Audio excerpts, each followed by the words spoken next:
In this lecture, we'll discuss the Dryad Link system, which is Microsoft's engine for distributed computation. So, a prerequisite for this lecture is the lecture on Condor, on the Condor distributed batch processing system, which is also there in the same lecture set. It's there in the same playlist. So, we'll first discuss the basic idea and the related work. Then we'll go through the design and the architecture of the Dryad Link system, and then look at two specific benchmarks, TerraSort, which is pretty much sort a terabyte of data, and the Sky Server benchmark, which is an astronomical benchmark for processing astronomical data. So the basic idea is that many of the current programming models for large scale distributed programming, like MapReduce, MPI, Microsoft Dryad, are essentially of the same type. So they put a lot of load on the user. So they are kind of based on explicit parallelism, where pretty much a large part of the planning and the scheduling. So I'm not discussing planning and scheduling once again because this was discussed in the Condor lecture. So where we basically said planning is the mapping of resources, the mapping of jobs to pools of machines, and scheduling is running a job within a pool of machines, right? The time aspect of it. So MapReduce, just a quick overview. It essentially takes a large program, a large problem, divides it into a set of smaller problems, distributes the small problems to different machines, and again collects and collates the results. MPI is at an even lower level where machines just send messages to each other, and based on these messages, the final output of a program is computed. Microsoft Dryad is Microsoft's distributed execution system, where again a program is specified as a directed acyclic graph of jobs or tasks. So where you have task 1 and task 2, task 3 and so on, and these are mapped to different machines. But here again, there is a huge, the onus is on the programmer to actually divide a program into tasks, specify the dependencies between them when it comes to the dependencies are specified as a directed acyclic graph, and these run on the system, right? So these are kind of extensions of Condor. So a Dryad link kind of extends this system. So it takes an existing link expression, a language integrated query expression. So these are essentially expressions, programming language expressions in a .NET framework. For each expression is a side effect free transformation of the data. So side effect free is where essentially we can take a data and we can apply a set of functions to it, right? So then of course the data keeps on changing, but it is not accessing any external data. For example, it is not changing a file, not sending a message over a network, or not accessing any other piece of memory that is not contained in here. So this is a side effect free transformation, which is heavily used in functional programming. So link expressions pretty much use that. And once a program is written using these link expressions, the Dryad system parallelizes portions of the program and runs it on thousands of machines. So when you combine the existing Microsoft's distributed execution engine, Microsoft Dryad, with Link, which is a functional programming paradigm, so when both of them are combined, you get Dryad Link. And so this is kind of a state of the art system. So using this, it is possible to write very simple code to sort a terabyte level data set in just 319 seconds, in just about 5 minutes, on a 240 node system, which is not much, right? So for 240 nodes, this is actually a very good result. So a certain prerequisites over here. Before we proceed, users should have some idea of functional programming, particularly when a programming that does not use the notion of permanent state. So it does not use files and networks and So it does not use, so even arrays, right? So it doesn't have pointers.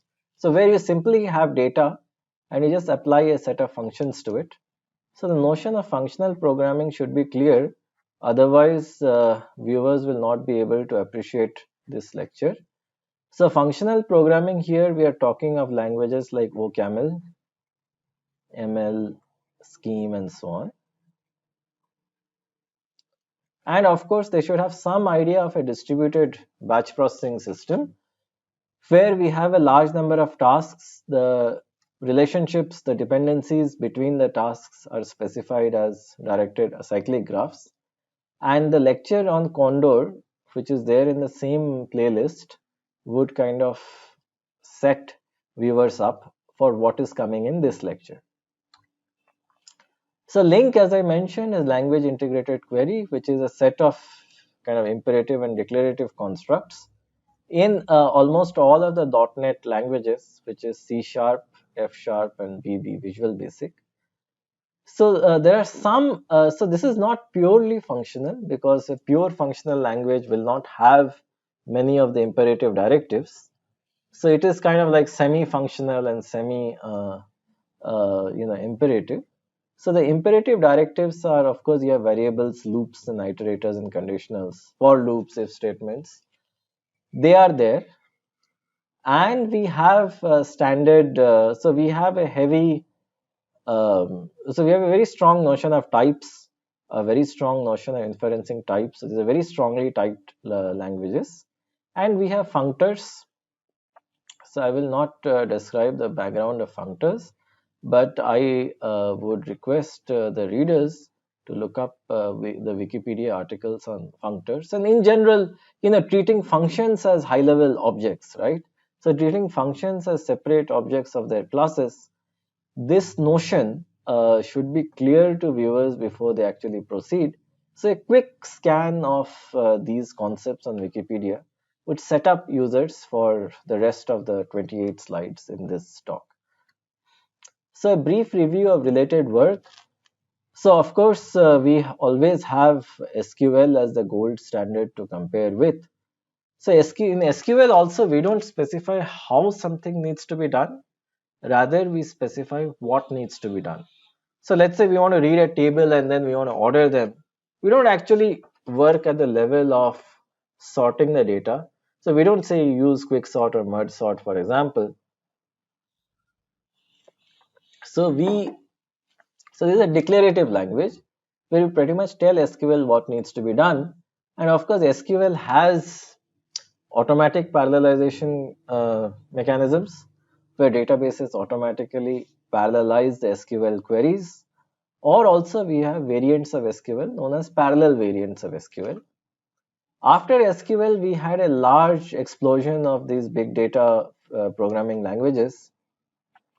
And the most prominent among them was MapReduce, where of course we take a large problem, break it into small chunks. And so this is the map phase, which is that take a large problem, break it into small chunks, execute each small chunk, and then again collate the results. So this is a reduce. So of course, a lot of operations like sorting or database joins was hard, right?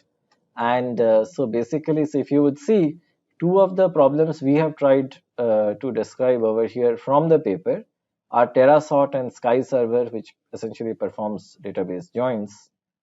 So both of them are hard to do in a MapReduce kind of setting. Also, the support for types in MapReduce is kind of weak. The reason being that that was never the mainstay of the design.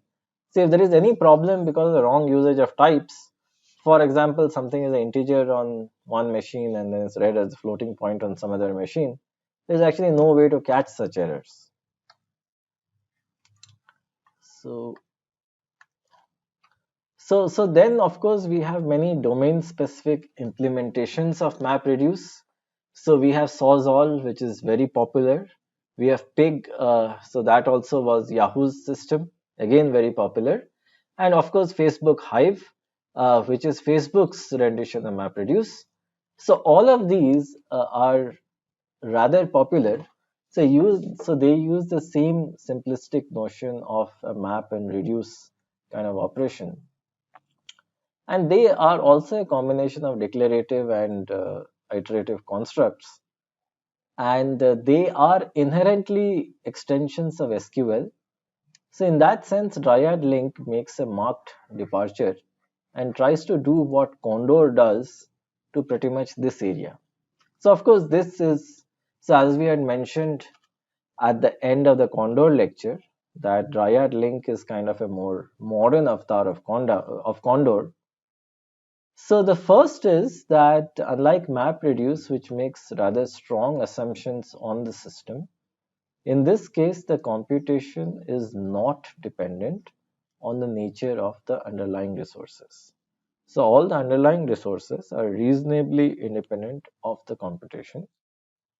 The second is that we make a virtual execution plan. So here also the planning phase and the scheduling phase are separate. So we make a virtual execution plan which says that given a set of jobs, how will we execute? And then of course the plan is scheduled on a cluster of machines.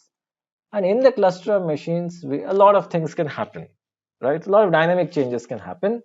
We can have faults, we can have outages, a machine can just swap jobs out. All of those things can happen. So that would be the scheduling aspect. But here also planning and scheduling are separate. So what the scheduler gets is a virtual execution plan. So the structure of a dryad job, well, similar to Condor, it's a directed acyclic graph of jobs, T1, T2, T3, right? And then of course we can have a job T4 that is dependent on the completion of both T2 and T3. In this case, each of the vertices here is a program, right? And each edge is a data channel that transmits a finite sequence of records at runtime.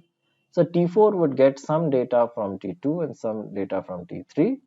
Once it gets the data of both T2 and T3, then it starts executing. So now we'll discuss the system architecture of the system. So the Dryad system is architected like this. It contains a centralized job manager. Similar to the manager worker paradigm in Condor, it has a centralized job manager. So this instantiates a job's data flow graph. It also schedules all the processes that are similar to the tracking manager and steering manager in Condor, schedules the processes that are supposed to run, ensures fault tolerance. So if there is a crash, it essentially restarts a job, monitors the job, and transforms the job graph at runtime according to the user's instruction. So this part is new. So the job graph can dynamically transform. We will see how according to certain directives that the user gives. So this part is new and rather interesting. So what is the execution plan or the execution overview? So the overview is like this. So the user runs a .NET application, and the .NET application creates a Dryad link expression object. So in functional programming, what we can do is that we can kind of create an expression object.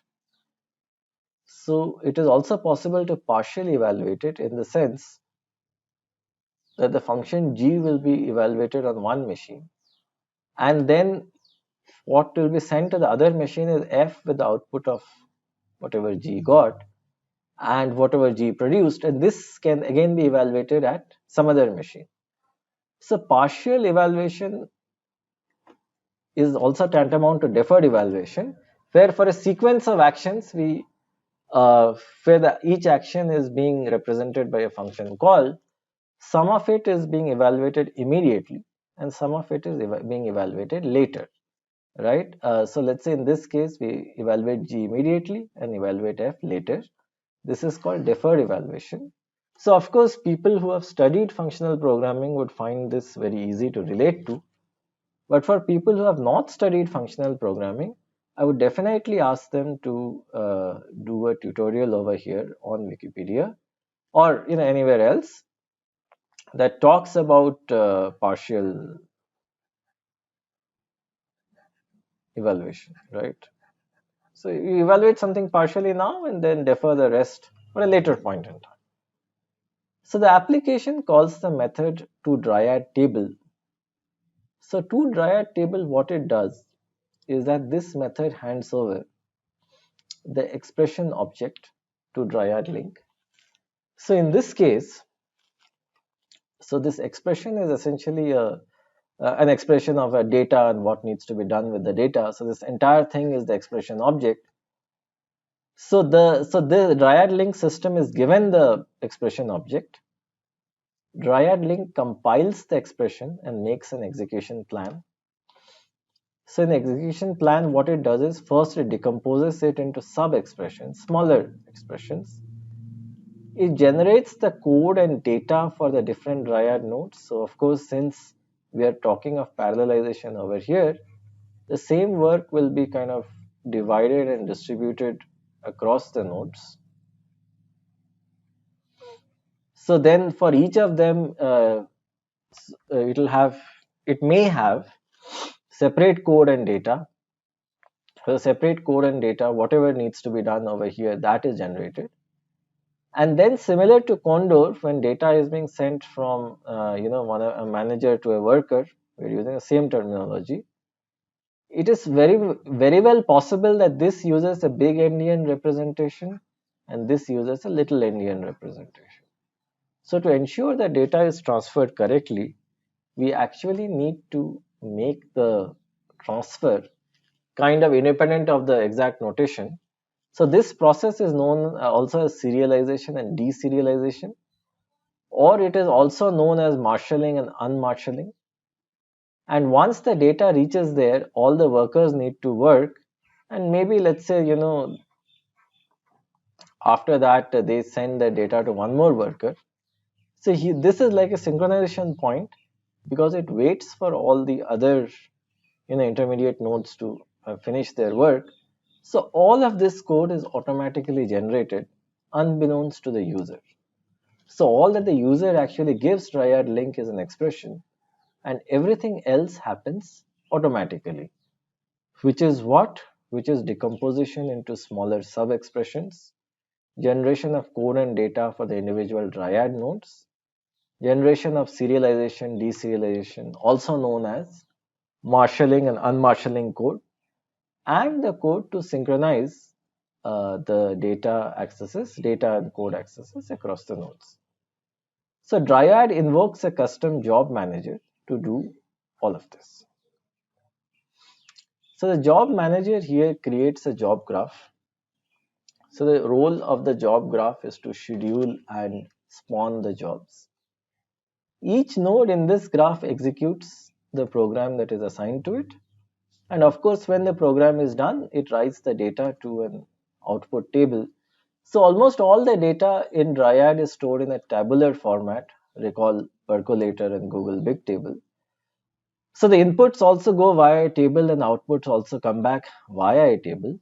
So after the job manager terminates, which means all the individual tasks terminate, Dryad_link collates all the outputs and creates the final Dryad_table object, which essentially contains all the results. So control then returns to the user application. And so this can be a very large table. So this need not be stored in one location. It is actually a distributed table which is stored across many locations, stored across multiple locations, not across one. So what Dryad does is that it passes an iterator object. So the iterator object is essentially a handle to an object to traverse this table. And the iterator object pretty much traverses this table, and wherever the data is there in the network, it is fetched. And the iterator object is something also that can be passed to subsequent statements. So it's like a handle to the results. But the results themselves can be quite large and they can be distributed. But that doesn't matter as far as the invoking application is concerned. To get any row of the table, it just has to use the iterator object. and Dryad will automatically fetch it from wherever it is stored. Now a word or two about LINQ. So LINQ has a very deep object-oriented hierarchy. The base type in LINQ is an interface. So recall that an interface primarily defines functions of the type IEnumerable. So IEnumerable basically is an iterator where we can just go through every entry of the table. That's the base class. So it's an iterator for a set of objects with type T. So the programmer is not aware of the data type that is associated, that is with an instance of IEnumerable. It doesn't have to know. So iQueryable is a subtype of IEnumerable. So this is an unevaluated expression. So it is kind of those functional expressions that we have spoken to in the past. So basically, let us say that we want to add 2 plus 3. So maybe 2 plus 3 plus 5. So this can be represented as f 2 and 3, where f is the add function, and this and 5. So it is possible that we can evaluate this, the first f in one machine, and then transfer to another machine for deferred evaluation. So this is of course a very simple example, but in a real life setting, such functional programs do undergo deferred evaluation, because many times the inputs that are required, like this 5 over here, this input might not be there, or the resources required to compute this f might not be there. We might need a specialized resource to compute this. So that is why the entire function is treated as an expression which undergoes different phases of evaluation at different points in time.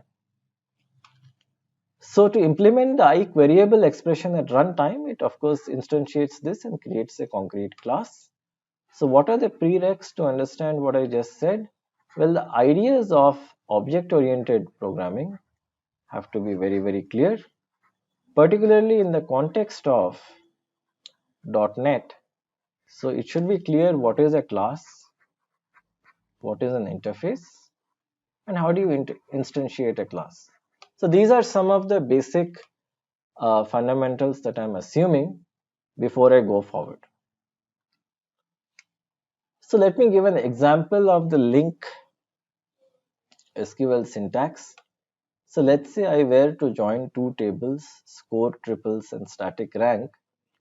So I were to say that the adjusted score triples is that I take each entry D in score triples and I join R in static rank as long as the document ID of score triple equals the key of the entry R in static rank, and then I select a new query score doc ID triple which contains DNR.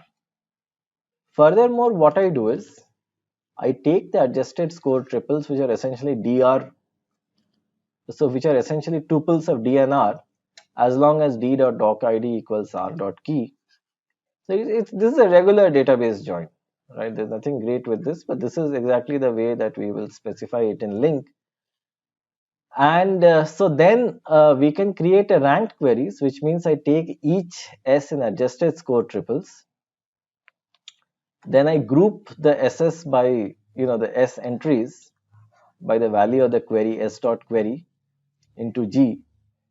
And then for each such group, I take the top query results.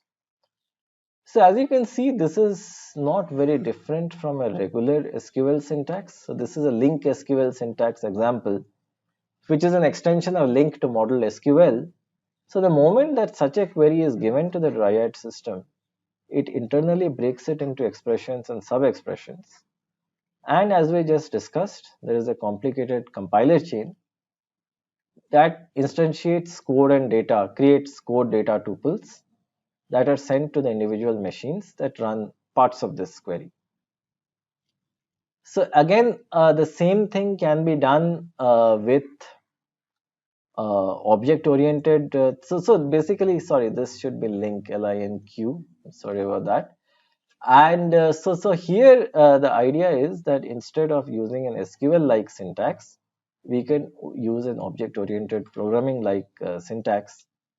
So in this case, this uses the same thing where we just call the join function on the static rank, and where the doc ID and R, where of course the join is on D and R, where D is the doc ID and R is the key, and both of these need to be equal, and we then create a query score doc ID triple, and we do the same thing. We group the queries based on the query field, and finally for each grouped query we select the top query results. So this query is exactly the same as the previous one. It is just that link provides different ways of expressing the same thing, just to ensure that it is compatible with all the existing query languages. So any Dryad link collection IEnumerable is essentially a distributed data set. So the input is always a table similar to SQL. It's a large table, similar to Google Big Table as well. So you can partition it in several ways. So after all, a large data set needs to be partitioned among the nodes such that each node can work on a part of it. So either what we can do is we can hash these elements. So each of these elements, right? So let's assume that each of these elements we can hash them, and we can store them in the sorted order of their hashes and partition them on the basis of their hashes. This is hash partitioning. Or we can take any single column of the row, and based on the value of the column we can create ranges and partition. Or we can simply distribute the rows in a round robin fashion. The results of any single Dryad link computation are represented by the object Dryad table T, where T is the type of the data, and the subtypes will determine the actual kind of storage. So whether if it is an integer, we store it in a certain way. If it's a floating point, well, of course we then store it in another way. And we can also include additional details to specify the schema, the exact storage structure and the metadata of these Dryad tables. So what is the broad idea now? Well, the broad idea is that if this was our Dryad link system, what essentially we get in is we get link expressions and we get in data. The data is stored as tables, instantiations of the IEnumerable interface. Dryad internally partitions the tables based on any one of these algorithms, hash, range, or round robin partitioning. Then the individual partition tables are sent to different machines where link expressions or sub expressions run on them. And finally, we get the result, which is a table. Of course, the table is very large, so it is a distributed table where parts of it are stored on different machines. But the client that actually issued the request doesn't care, because it gets an iterator in return. And the moment it accesses something, Dryad knows where to locate the data. So all of the methods, as we have discussed in the past, even with Condor, have to be side effect free. So being side effect free means that only the part of the data that we are changing, actually that changes. So there are no global variables. Another way of side effect free means that there are no global variables, no files, nothing outside the scope. So shared objects can be distributed in any way. So the functions to access a Dryad table are serializable. Uh, so uh, so they so serializable in this case means that the serializable semantics are followed. So when I say get table, this means that I first I get the entire table. So this is like a transaction. And to Dryad table, as we saw, is a gateway function for starting any Dryad job. And we can also define our partitioning functions such that the tables can be partitioned. So we can define our custom hash partition function or a custom range partition function. So this, in a certain sense, is conceptually like MapReduce, where MapReduce partitions the computation and Dryad partitions the data. So in this case, if we look at it, a large table is being partitioned into smaller tables, right? Regardless of how it is being done, each of these smaller tables are dispatched to different nodes, and then on the different nodes, link expressions actually work on the table to produce an output. They can be the same link expression or different link expressions. In addition, we have two specialized functions that actually run on them. One is the apply function, which applies a given function f to all the elements in the table. So we take each row of the table, or we take each cell of the table, right, within each column of each row, and we apply the apply function to all of them. For example, the apply function can be to multiply by 2. So we can take the table and multiply every single entry by 2. That would do it. Or we can have a fork function. So it's similar to apply, but the output can be not just one data set, but multiple data sets. So the fork function can take this, and the output can be like 2 tables. That's a fork. And Dryad is reasonably expressive, so it supports different parallelization and storage policies, and they can be provided as directives. So let us now discuss the execution plan graph, or the EPG. So the EPG is something like this. So the Dryad link system converts the raw link expressions, sorry, this also should be link expressions, to the nodes of an EPG. So the EPG is a DAG. So we essentially create tasks and then subtasks, and then there are relationships between the tasks, right? The same way there are DAG functions. Furthermore, it's possible that a part of the EPG can be generated at runtime based on the values of iterative or conditional expressions. So this was, mind you, not possible in Condor. So here, let's say we can have a task. If there's an if statement, we can add an extra task. Or if the if statement, see the if statement is successful, we add an extra task, otherwise we don't. So it is possible that dynamically, based on the data, the EPG can change. So this is a rather powerful feature of Dryad link. Furthermore, similar to the class add system in Condor, we specify the requirements of a job in its metadata. So this specifies what are the requirements of the physical nodes of the machines that are actually running the job, and what are the parallelization directives. What are the directives that we use to actually parallelize the tasks while generating the EPG. Second, this is new in a functional paradigm. We need to support the deferred evaluation of functions. This is something that we have to do to support the link semantics.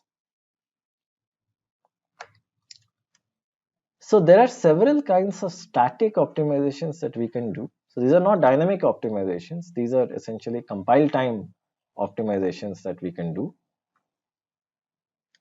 So the first is pipelining. So which means that a single process can execute multiple operations. So let's say it can take one query, so it can just kind of pipeline them in a pipeline fashion, which essentially means that, let's say, I can take some data, process it. So I can, within a node, I can have multiple threads, right, associated with a process, where one thread produces some output which a second thread consumes, that produces an output which a third thread consumes, so on and so forth. So it's possible to do pipelining within a node. We can remove redundancy, which means remove dead code, remove link expressions that will not be evaluated. We can remove unnecessary partitioning. Let's say that prior to compiling, we realize that the user has specified we need to create too many partitions. But in practice, maybe the maximum number of partitions we can tolerate is 100, and the user is saying, look, you create 1000 partitions. So we can remove this, right? So the user can only give hints but not orders in the system. So we can remove this, and we can only create 100 partitions based on the system we are looking at. right? So what are the two optimizations we have seen till now? Pipelining, which is again intra-node, and redundancy removal. The third is eager aggregation. So this intelligently reduces data movement by optimizing the aggregation and repartitioning steps. So which essentially means that whenever we take any data, essentially we break it down, we partition it into several pieces of smaller data. They are mapped and again they are aggregated. But let's say there are too many partitions, then the process of aggregation will take a lot of time. And also these data items can be mapped to different machines and there'll be a lot of communication as well. So we can instead do smart aggregation. So maybe a single machine can process these two partitions and a single machine can process these two partitions. And maybe one of the machines can do the aggregation as well. So in this case, what will happen is that we are reducing the data movement and this will further cut down on the latency. Finally, we can reduce the amount of IO. So to reduce the amount of IO, instead of creating TCP connections for every single transfer, you can have a persistent TCP connection. And if there are different processes on the same physical node, we need not write to files, which is the default actually across nodes. So we need not use files. We can use in-memory, shared memory channels to transfer data between processes. So the main aim of the fourth point is that wherever possible, we try to make use of whatever the underlying system is providing in terms of either TCP pipes, like persistent TCP connections, or in-memory channels to increase performance as much as possible. And let's say, for example, files are slow and shared memory is fast. So if shared memory is available, we'll always opt for shared memory and not go for files. A few dynamic optimizations. Does the dynamic optimizations happen when you actually see the data and the job runs? So consider order by. So order by is one of the SQL queries. This is one of the SQL directives which pretty much talks about sorting the rows based on a key value of a certain column. So what we do is we deterministically sample the values. So we just randomly sample the values first. We create a histogram and then we do a range partitioning. So let's say we sample the values and we find that look, the way that the values actually vary, a histogram of this would be something like this. Then maybe we create one range partition to be like this. We try to keep the area under the curve the same. So we can create, some sort of intelligent sorry, this will not be there. Intelligent range partitioning based on our sample. So this will ensure that each physical node is given the same number of entries to sort. Once we have partitioned the ranges, then we can kind of divide the input based on the ranges among the nodes. Each node fetches the inputs assigned to it and sorts it.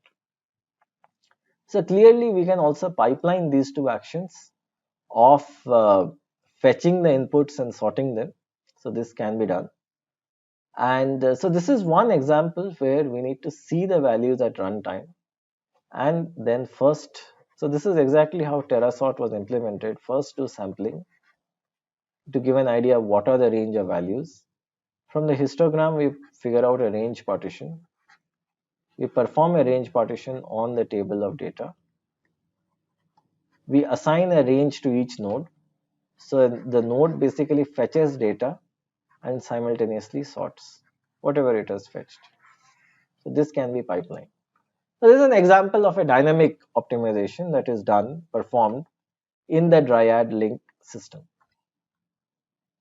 So this is kind of a pictorial representation of what was just described, where we have deterministic sampling first, and deterministic sampling provides us the histogram and the ranges.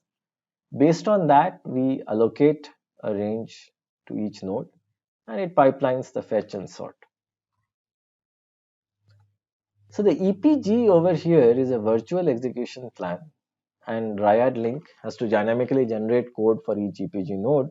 So this we have discussed in the past as well. So what Dryad link does is it generates a .NET assembly snippet. So .NET has its own assembly language syntax that corresponds to each link sub-expression. It contains all the code for serializing data and I/O and for ferrying data. So all that is built in. The user need not bother about any of these steps. The code of the EPG node is generated at the computer of the client, which is the job submitter. So the nice thing about .NET is that it is actually a virtual instruction set similar to Java bytecode. So we can always generate the .NET code on any machine, and when it physically runs on the actual machine, there is a translation between the virtual code that .NET has generated and the real machine instructions. So this is very similar to the way that Java and Java bytecode work. So the EPG code, node code, is generated at the computer of the client, the job submitter, because it may depend on certain things of the local context. So similar to a Condor shadow, there might be local files that are in the local file system. There might be environment variables. So all the values in the local context get embedded in the function expression. So which means that if, let's say, this is the entire link expression, whatever can be brought from the local context, all of that is kind of embedded in the expression. So then we have a partially evaluated, so let's call it a P, a partially evaluated expression. This partially evaluated expression is now dispatched to each of the individual nodes for further evaluation, for deferred evaluation. So we use .NET reflection.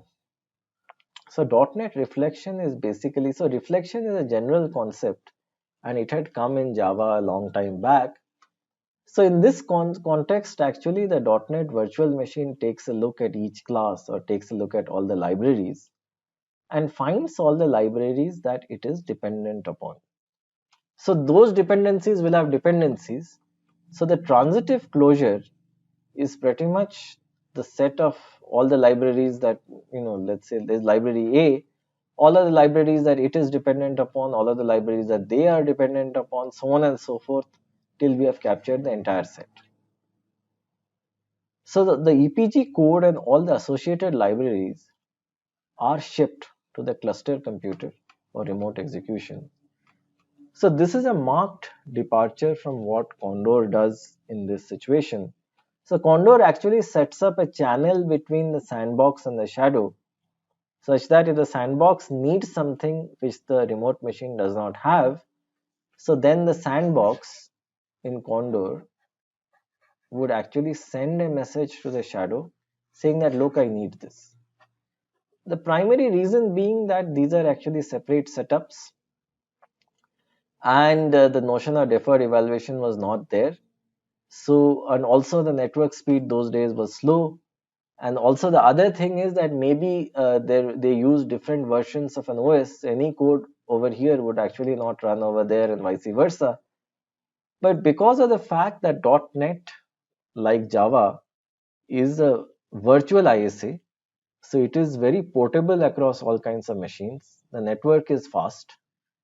Hence, in this case, we don't do what Condor does, but instead we ship the EPG code and all the associated libraries to the remote machine, right? Everything is sent. A few miscellaneous items. So there are extensions of the link system. So we have plink, where it runs a sub expression in a cluster node in parallel using multi-core processors. So that extension is there, where the users can supply annotations. And these are similar annotations similar to parallel programming variants like OpenMP, where it specifies how these iterators are supposed to run. And also link interacts with SQL. We have already seen an example how, where it can directly access SQL databases, save internal data sets in SQL tables, and also translate link sub expressions to run directly as SQL commands. So a certain interoperability with SQL was added. So if you would actually see the design which is based on tables, at least at this level, it is similar to SQL, even though differences arise later in terms of deferred evaluation and usage of the basic .NET system. But at least there is a certain level of high level compliance which allows a degree of interoperability even with traditional database systems. How do we debug a massively parallel application? Well, how did we deal with this problem in Condor? In Condor, what we did is we had the notion of a rescue DAG. So here what happens is that if the post-processing script of a job said that a given job could not execute correctly, then we take the entire DAG, we cut out the part that executed correctly, and then again cut out the part which didn't execute correctly. This can then be analyzed by the user, and the user can figure out, out of this which job didn't execute correctly. That part again can be like repatched, and then the entire DAG can run once again. So .NET, of course, had the advantage of the Visual Studio interface to debug many of these things. And the great and the really praiseworthy thing that Dryad Link added is a deterministic replay model, which means that given the fact that these are actually kind of functional programs which are side effect free and which do not rely on anything which is outside the environment.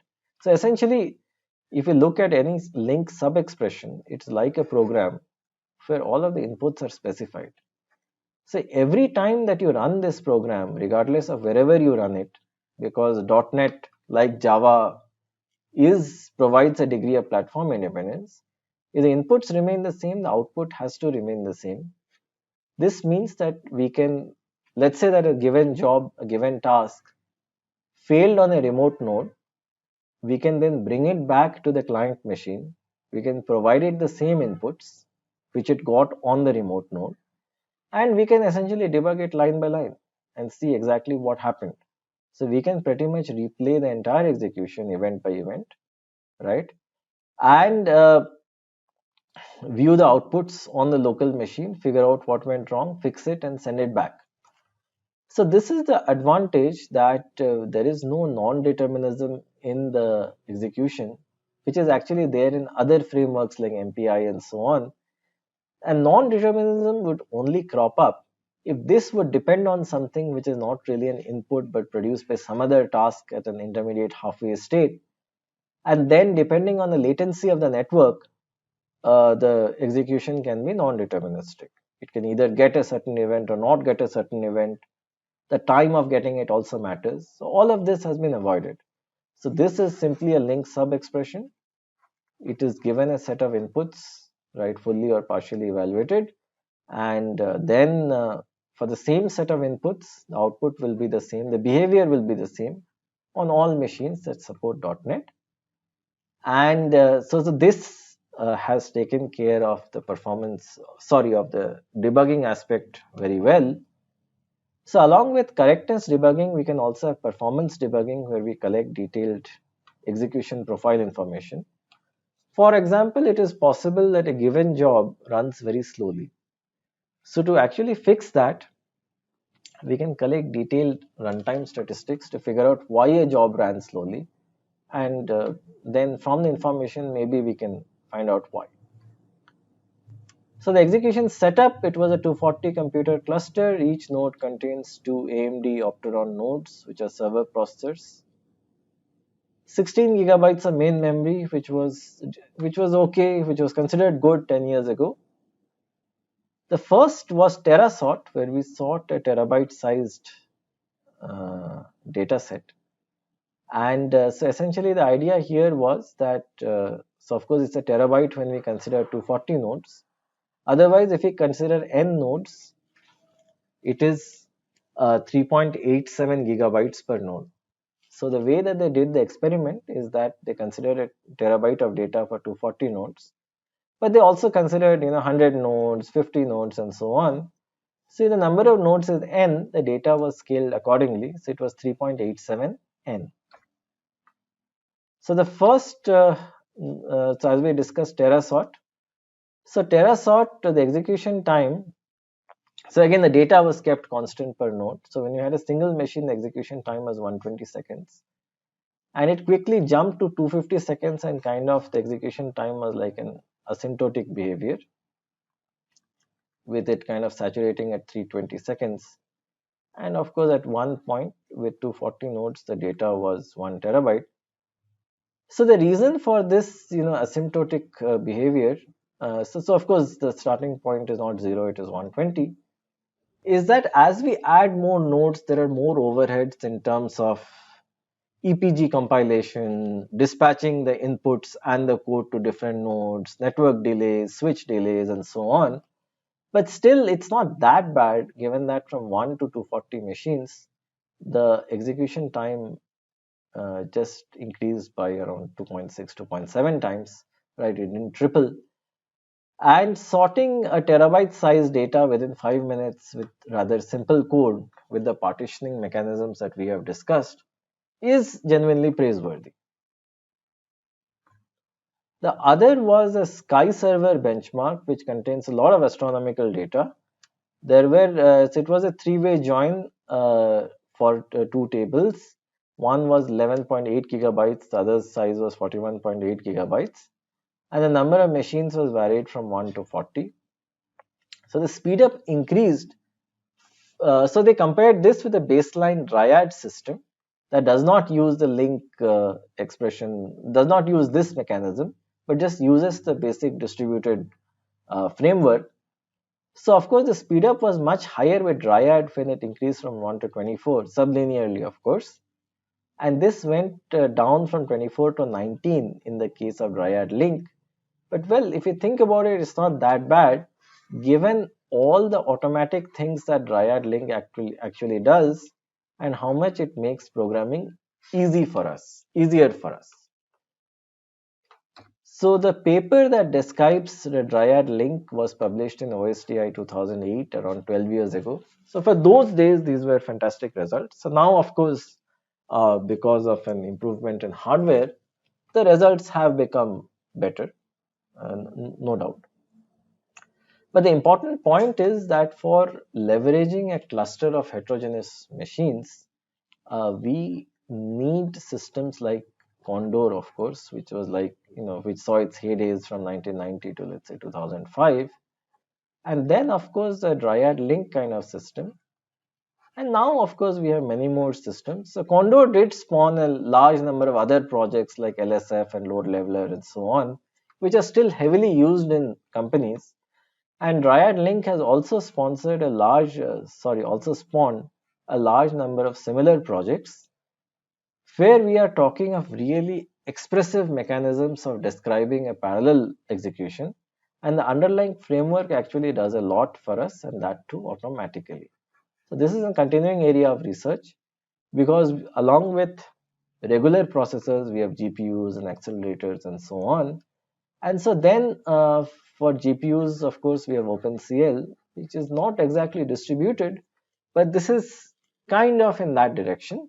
So we have many such frameworks, and we'll continue to have. So this area is clearly not going to die over here. As the diversity of computing devices increases, we'll have more and more of such frameworks which actually do more of the planning and scheduling automatically.